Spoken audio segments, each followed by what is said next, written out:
LIC का AAO यानी कि सहायक प्रशासनिक अधिकारी का नोटिफिकेशन आया है। रिक्तियों की संख्या 300 है। दोस्तों नमस्कार, आप देख रहे हैं ज़ीरो पीरियड।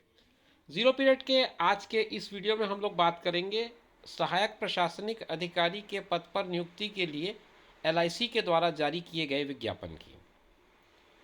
जैसा कि आपको जानकारी में आया होगा कि एलआईसी यानी कि लाइफ इंश्योरेंस कॉरपोरेशन ने सहायक प्रशासनिक अधिकारी जर्नलिस्ट की भर्ती के 31वें बैच का अनाउंसमेंट किया है और इसमें योग्य भारतीय नागरिकों से ऑनलाइन आवेदन मंगाया गया है।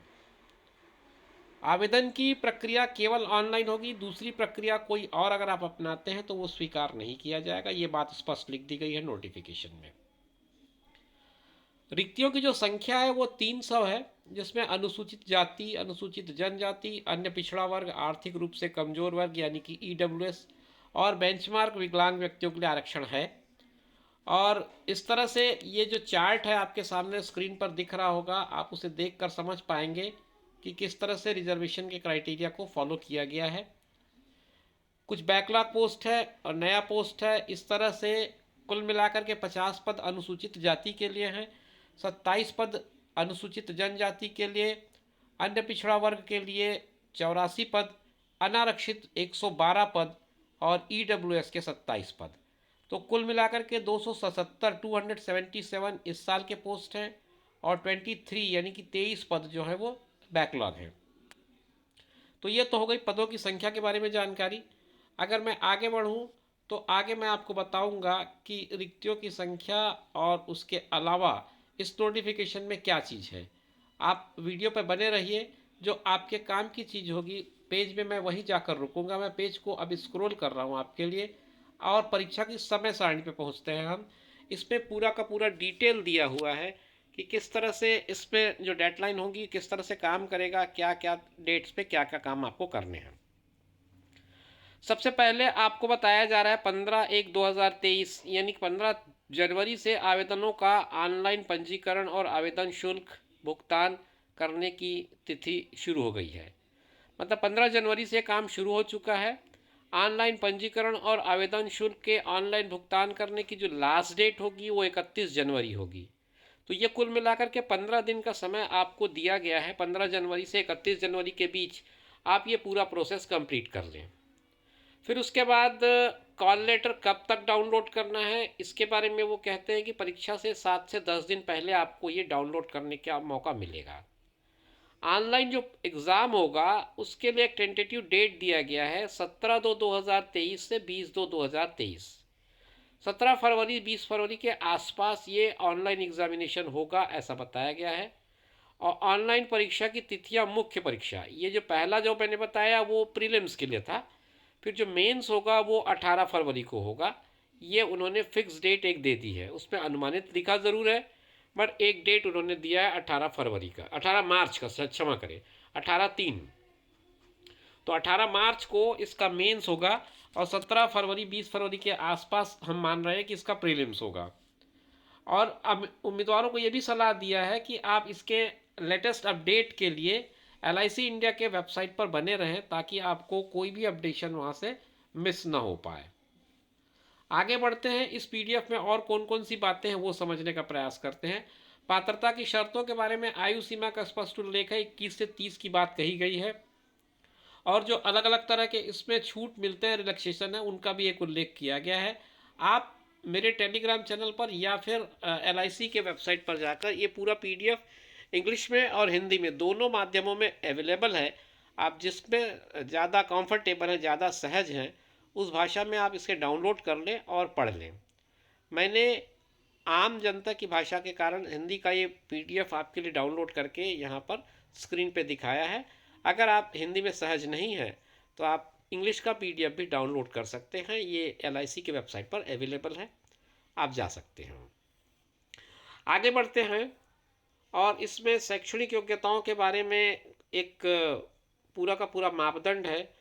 उम्मीदवार को यह सुनिश्चित कर लेना है कि उसके द्वारा धारित शैक्षणिक योग्यता विज्ञापन में वर्णित निर्धारित शैक्षणिक योग्यता के अनुसार है या नहीं, तो उसे आप चेक कर लेंगे, ये बात उन्होंने कहा है।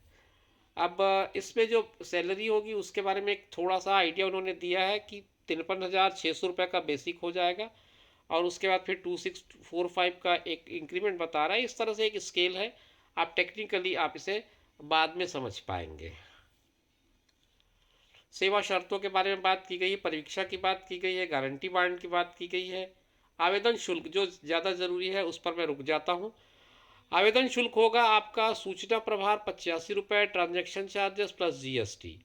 ये होगा अनुसूचित जाति जनजाति और पीडब्ल्यूडी उम्मीदवारों के लिए। और जो सामान्य उम्मीदवार हैं उनके लिए आवेदन शुल्क सह सूचना चार्जेस 700 रुपये प्लस ट्रांजैक्शन चार्जेस इसमें ज़रूरी है आपको पे करना। इस महत्वपूर्ण जानकारी के बाद अगला स्टेप आता है चयन प्रक्रिया का। तो चयन प्रक्रिया किस तरह से होगी उसको समझते हैं। पहले प्रीलिम्स की बात कर लें। प्रीलिम्स में एमसीक्यू टाइप का क्वेश्चन होगा, ये तो बिल्कुल तय है। ऑनलाइन एग्ज़ाम होगा, ये भी तय है। इसमें तार्किक क्षमता यानी कि रीजनिंग के 35 क्वेश्चन होंगे और 35 मार्क्स होंगे। अंग्रेजी और हिंदी दोनों में होंगे। न्यूनतम योग्यता जो है वो 18 और 16 का रखा गया है। 20 मिनट का टाइम इसमें आपको मिल रहा है। फिर उसके बाद क्वांटिटी एप्टीट्यूड का है, संख्यात्मक अभियोग्यता 35 प्रश्न 35 अंक, इसमें 16 न्यूनतम 18 न्यूनतम 20 मिनट का समय। तीसरा जो खंड है वो व्याकरण शब्दावली और बौद्धिक कौशल पर विशेष महत्व के साथ अंग्रेजी भाषा। अंग्रेजी भाषा का है जिसमें आपको लैंग्वेज का वोकेबलरी और उसके अलावा जो बौद्धिक कौशल है उसकी जानकारी को टेस्ट करेंगे। ये 30 प्रश्न होंगे, 30 ही अंक हो सकते हैं इसमें, और 9 मिनिमम है और 10 मिनिमम है इसमें पास आउट होने के लिए। 20 मिनट का समय इसमें भी लगता है। तो इस तरह से 20 या 60 यानी कि 1 घंटे का समय, अधिकतम अंक 70, प्रश्नों की संख्या 100। कुल मिला करके ये आपको प्रीलिम्स का मैंने डाटा बताया। अब अंग्रेजी भाषा की परीक्षा केवल योग्यता प्रवृत्ति की होगी और अंग्रेजी भाषा के अंकों को रैंकिंग के लिए नहीं जोड़ा जाएगा। ये बात क्लियर कर दिया है इन्होंने कि इंग्लिश का जो पेपर है वो क्वालिफाइंग नेचर का है, आपको उसमें केवल क्वालिफाई करना है, मेरिट का उसमें कोई कहीं पर स्कोप नहीं है। प्रत्येक श्रेणी में रिक्तियों की संख्या के 20 गुना के बराबर उम्मीदवार को उपलब्धता के आधार पर मुख्य परीक्षा के लिए लिस्टिंग की जाएगी। तो जितना पोस्ट है उसका 20 गुना। तो अगर 300 पोस्ट है तो 300 इंटू 300 इंटू 20 कर लें, लेकिन वो हर एक अलग अलग कैटेगरी के हिसाब से 20 टाइम्स होगा, ये बताया है इसमें। अब मुख्य परीक्षा जो होगी इसके बाद प्रारंभिक जो अगर आपने क्लियर किया तो आपको फिर मेंस देना पड़ेगा। मुख्य परीक्षा 300 अंकों की होगी, ये भी एमसीक्यू होगा। 25 अंकों की डिस्क्रिप्टिव होगी। वस्तुनिष्ठ और वर्णनात्मक दोनों परीक्षाएं ऑनलाइन होंगी। वस्तुनिष्ठ परीक्षा में प्रत्येक भाषा के लिए यानी कि एमसीक्यू के लिए अलग अलग होगा, और जो डिस्क्रिप्टिव होगा उसको कंप्यूटर पर टाइप करके देना होगा। जैसे ही आपका एमसीक्यू हो जाता है, ऑब्जेक्टिव हो जाता है, उसके तुरंत बाद आपको डिस्क्रिप्टिव पे जाना होगा। अब समझते हैं इसमें क्या क्या एग्जाम्स हैं, क्या क्या पार्ट है, क्या क्या सेक्शन है। तो सबसे पहले तार्किक क्षमता है यानी कि रीजनिंग एबिलिटी। 30 प्रश्न है, 90 अंक मिलेंगे, अंग्रेजी और हिंदी दोनों भाषा में होगा। इसमें भी मिनिमम क्वालिफिकेशन आपका 40 और 45 का रेंज दिया है। ये कट ऑफ होंगे, 40 मिनट्स का टाइम मिलेगा आपको। दूसरा जो सेक्शन है उस पर सामान्य ज्ञान होगा, करंट अफेयर होगा, और 30 प्रश्न होंगे, 60 अंक मिल सकते हैं आपको। 27 और 30 का इस पर कट ऑफ दिया है, 20 मिनट का समय इसमें मिलता है। तीसरा खंड डेटा एनालिसिस का होगा, 30 प्रश्न होंगे, अधिकतम अंक 30 होंगे, 90 होंगे, और 40 और 45 का इसमें भी कट ऑफ दिया है, 40 मिनट का समय होगा।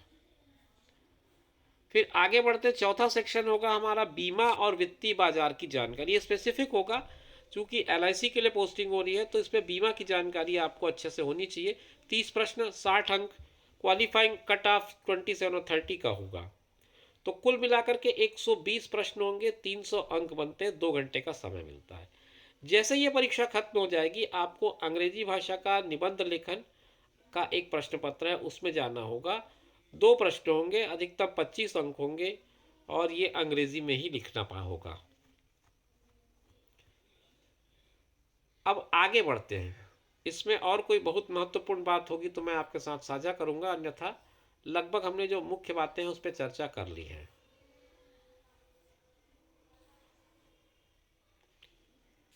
आगे केवल आपको सब निर्देशों को बताया गया है, इस पे काफ़ी लंबे चौड़े निर्देश हैं, तो आप इसे डाउनलोड करके पढ़ लें तो ये बेहतर होगा, और ज़रूरी भी है आपके लिए, क्योंकि आपको पूरी चीज़ों को समझना होगा अगर आप इसके लिए भाग ले रहे हैं। अंतिम चरण साक्षात्कार का होगा। मुख्य परीक्षा में प्राप्त अंकों को साक्षात्कार के लिए संक्षिप्त सूचीबद्ध करने हेतु विचार किया जाएगा। साक्षात्कार के लिए आपको बताया गया है कि LIC पात्रता मानदंडों की और साक्षात्कार में अर्हता के लिए न्यूनतम अंकों को तय करने का अधिकार रखती है। अधिकतम साक्षात्कार का अंक 60 और EWS अनारक्षित OBC के लिए अर्हता अंक 30 होगा। लगभग 3 गुना इसमें चांस लिया जाएगा, ऐसा एक उल्लेख बिंदु क्रमांक 2 में है। साक्षात्कार के लिए बुलाए जाने वाले उम्मीदवारों की संख्या ऑनलाइन मुख्य परीक्षा में सफल उम्मीदवारों की उपलब्धता के अधीन होने वाली रिक्तियों की संख्या के 3 गुना होगी। तो ये मूल बातें मैंने आपके साथ शेयर कर दी है।